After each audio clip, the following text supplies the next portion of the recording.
Hello and welcome back, everyone. It's just another day in the life as a military wife. And as I previously mentioned last episode, there is some changes in the order of episodes I am recording.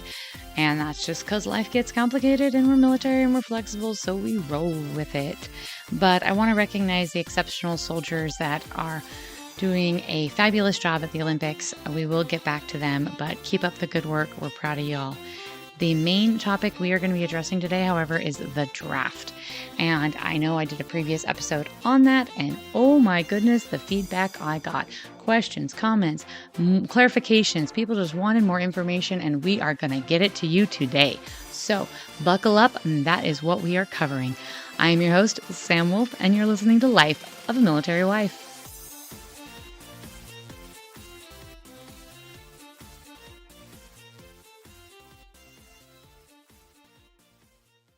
So let's start off by clarifying some of the basics. What is the difference between draft and selective services? Well, they all go hand in hand. Selective services was put together in the 1940s to help administer the draft. So when someone signs up for selective services, it means that they are possibly able to be drafted in the future. And basically, it's the way you register. Now, it doesn't mean a draft is happening. It doesn't mean a draft is going to happen. It just means that when and if it does occur, you are in the system. So, as of right now, males in the United States who are citizens at age 18 have to register for the draft. And in the United States history, there have been 6 instances in which the United States has employed a draft, and that is the American Revolutionary War, the American Civil War, World War I, World War II, the Korean War, and the Vietnam War. Now, one of the things that I addressed in the past is there's not currently a draft. There has not been a draft for a long time. We do not know if or when there ever will be a draft. All of those things are hypotheticals. But basically, drafts have happened. They've happened periodically. And we have gone sometimes 60, 80, 40 years, 30 years without a draft. But again, inevitably, we have run into drafts in the past. So can and does history repeat itself? Yes. Is it possible for us to have a draft in the future? Yes.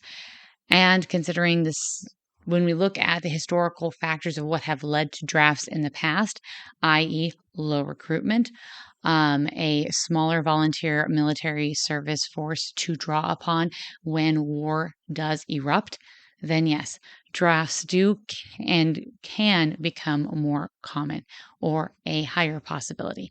So again, we're talking possibilities and probabilities here, people, but it's not impossible. And that is one of the points that needs to be made. So we have had drafts in the past. We can have drafts in the future. Selective service is how we know who gets drafted. So, what is the crux of the issue right now? Well, in the National Defense Authorization Act of fiscal year 2025, and yes, people, I found it for you. I found a hard copy, the Senate copy of the National Defense Authorization Act on page 13. I will read it to you. I have it highlighted. It states, amends the Military Selective Service Act to require the registration of women for selective service. It's in there. And you know what? It's not only in there, but it's left committee with it in there. It has passed the House, and it's in there. It's now in the Senate, and it's still in there. So, when I first looked it up, there was a lot of, it's misinformation. Oh, there's a misunderstanding. No. I have it in black and white from the Senate itself. It's in there. Will it stay in there? That's dependent on people's reaction. That's dependent on a lot of factors. And we're going to get into more of those right now. Once it gets finished with the Senate, it's going to go into a bicameral committee, and then the Defense Authorization Act will be sent to the president. Now, the National Defense Authorization Act is something that is required for us to pass every year. What is in it is not required. Like, there are things that we need to fund and there's things that we don't need to fund with the military. There's things that we can do and things we don't have to do. So the National Defense Act, Authorization Act will happen. What'll be in it when it's all said and done? That's still to be seen. So let's go into a few more factors that were brought up in my conversations with all of my wonderful listeners and just people in general that I've encountered. Basically, here's where we're at right now. Women previously could not be drafted and currently cannot be drafted and are not even part of selective service. Now, we talked about what could possibly require women to, what could require a draft to occur. Well, part of that is if we are low on our recruiting or we have fewer people in the military than before. That's happened in the past, and that's part of the reason why we had drafts kicked in is because we didn't have enough military service members in the volunteer military to be able to fight the wars that we were getting ourselves engaged in. And so they had to institute that. In 2013, male recruitment dropped by 38% in the United States military, and women recruiting only slightly increased. And additionally, white recruits have been halved between 2018 and 2023. And considering 82%, more than 2/3 of the United States Armed Forces are white males, and other ethnicities have not increased their percentage of recruitment, we are significantly under strength in our recruiting. We are not meeting our recruiting goals, which shouldn't be a shock to some of you guys who've been listening for a while. We've discussed the shortfalls in recruiting goals previously in other episodes. So that's just kind of where we're at. We are shorthanded. Our military is currently shorthanded. Now, right now, we're not in a fighting war, so we're okay. But if we got into a war, if a World War III, heaven forbid, was to break out, we would not have the military strength currently with just the volunteers currently to be able to fight a large scale war potentially without a draft. That said, in addition to all of that, previously, women were not permitted to be drafted. Now, and I'm looking this up again, I want to make sure I'm getting all of this to you correctly. In 1981, the Supreme Court ruled that women did not need to be included in the draft, citing the point of registration to be filled was for the draft was to fill combat roles, and women were barred from combat at the time. However, since then, the United States Department of Defense has taken away those restrictions on the remaining bans for women in combat back in 2013. Because of that, there's been a persistent argument that it is no longer necessary for women to be banned because they can be in combat roles. Okay, I'll give you that point. Women can now be in combat roles electively, but that doesn't mean they should be forced into combat roles.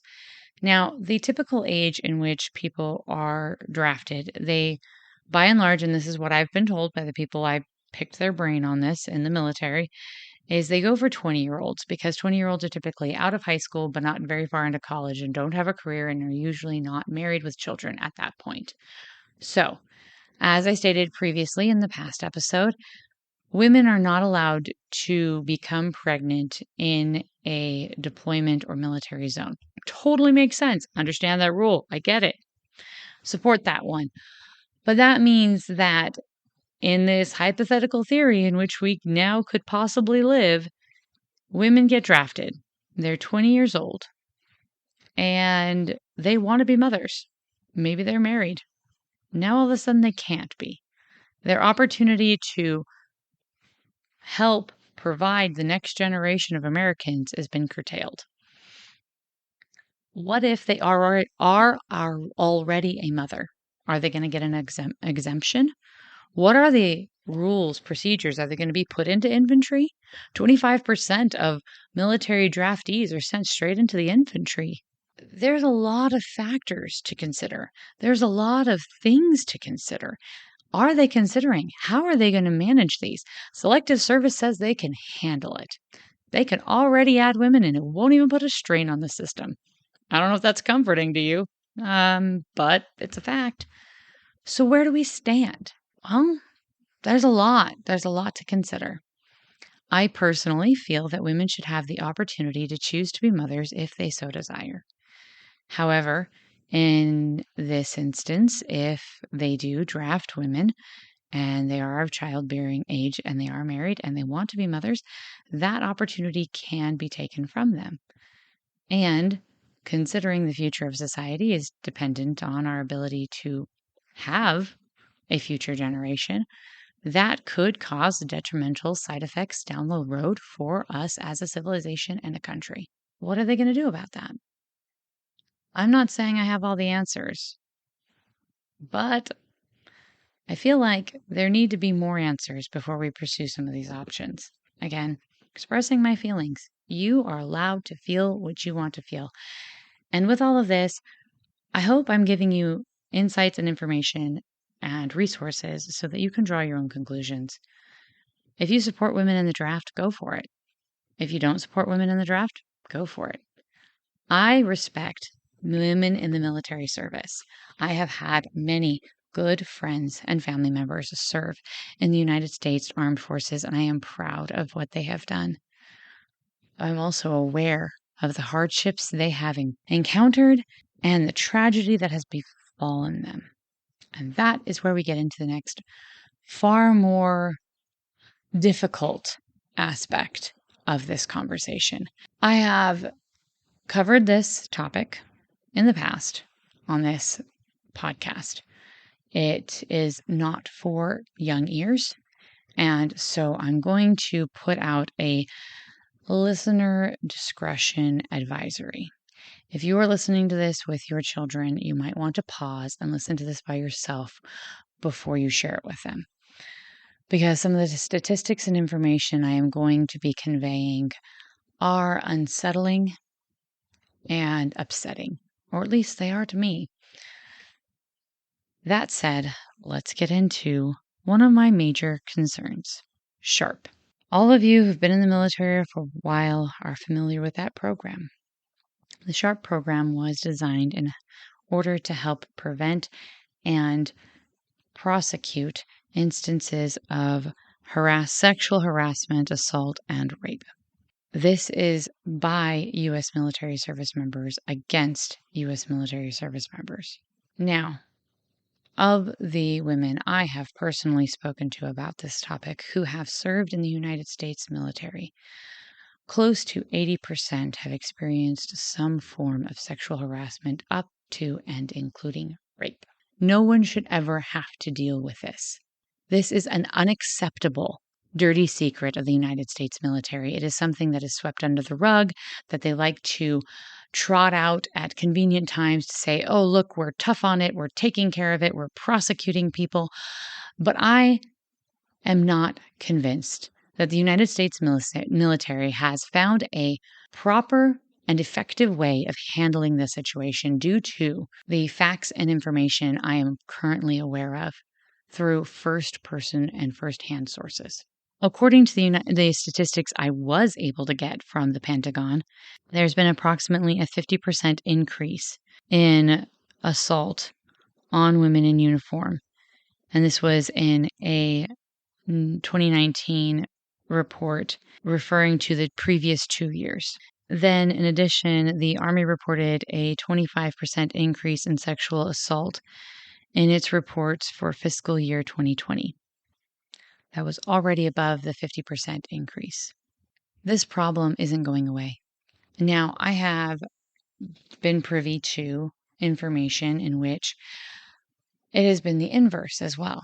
The SHARP program has been used by female soldiers to allegedly accuse male soldiers who they did not particularly like or were upset with because they had corrected them in a military professional manner, to accuse said male service members of assault as a form of attack or retribution. It can be weaponized by both. Another instance that they found is commander involvement. The Pentagon is trying to implement a way to reduce commander involvement in sexual assault cases. Part of the reason why this is happening is because it's the individuals, perpetrators, are being protected. It's not an easy thing to hear or say, but it's true. And like I said, I know of firsthand accounts in which this has happened. If we are struggling to protect our female service members who are volunteering at this point in time to protect and defend this country from sexual assault and rape from fellow service members in the United States military, how on earth do we feel like we're going to be able to protect more of them if we draft them? I don't have the answers, like I said, on how to fix this system, but they obviously don't either. And until and unless the United States military can find a better way of protecting women in the United States Armed Forces from sexual assault and rape, then I don't think that we should be drafting more women into this situation so that they can be potentially subjected to such treatment. Like I said, kind of have a strong opinion on this one. That's where I stand. Rape is never acceptable, ever. And I'm not saying that every woman who gets drafted is going to get raped. That's not what I'm saying. But I feel like they have the right to know what they could be subjected to due to the current military climate that exists. And I'm not saying every male military service member is doing this. This is the exception, not the rule. But the exception are getting away with it. There are a lot of people who would love to see this change. The current system is not solving the problem. They are making steps and they are trying to improve it. But it is an issue. It's a serious issue. And I will say there are many, many, many, many amazing male military service members who are outstanding, incredible, respectful gentlemen who would never, ever, ever be involved in this. And that is, in all regards, the majority. It's still evident that there are individuals who can and do act in this way, who have perpetrated these acts and have gotten away with it. And that the instances of these situations have not diminished or been eradicated. So, next thing that was discussed was who else has women that are drafted. And there are other countries, and maybe we can learn some things. If we're really dead set on drafting women, maybe we can learn things from the countries that are doing it. Conscription of women is currently part of the Norwegian and Swedish models. Other countries that have conscription, but men and women have different requirements and there's different lengths of services or expectations, are Israel, Malaysia, Peru, Myanmar, Libya, North Korea, and Tunisia. Other countries that can potentially conscript women but do not currently do so are Chad, Mozambique, Cape Verde, Sudan, Benin, and Morocco. I don't know. Maybe one of these countries are doing it right and we need to learn something from them. Maybe not. I don't know. The whole point of this episode is to provide you with resources, information, and the opportunity to form your own opinion. Agree with the draft, disagree with the draft. That's up to you. But here's what we can do. We can communicate civilly. We can agree to disagree. And so if you have issues with women being drafted, let's make our voices heard in a polite, civil way. Let's address our representatives and our congresspeople. This is not a done deal. It is in the Senate. It will go to the bicameral committee. That committee will then have the opportunity to decide whether or not the differences between the two National Defense Authorization Acts will be adjusted or kept. So if it's in the one from the House and it's not in the one from the Senate, they will decide if it stays or goes. Once that happens, it will go to the President of the United States for his signature. We have opportunities. Contact your representatives. Send them messages. Let them know how you feel. Discuss this on Facebook. Share this information with other women you know. Let them make their own choices and let them express themselves, hopefully in a polite and civil way. We have the opportunity to be a force for good in this world. And far too often, situations that affect us nationally on a personal level happen in darkness. They happen in quiet committees. They get passed off and signed without us ever knowing they take place. And this is not one of those cases. Let's give everyone the chance to use their voice. And let's choose to use them in a civil way. So I will be posting the picture of page 13 where it's on there. I will be posting a link on ways to contact your representatives so that you can politely discuss this topic with them. Please share this out on social media and let's help get the word out. Most importantly, let's be the good we want to see in the world.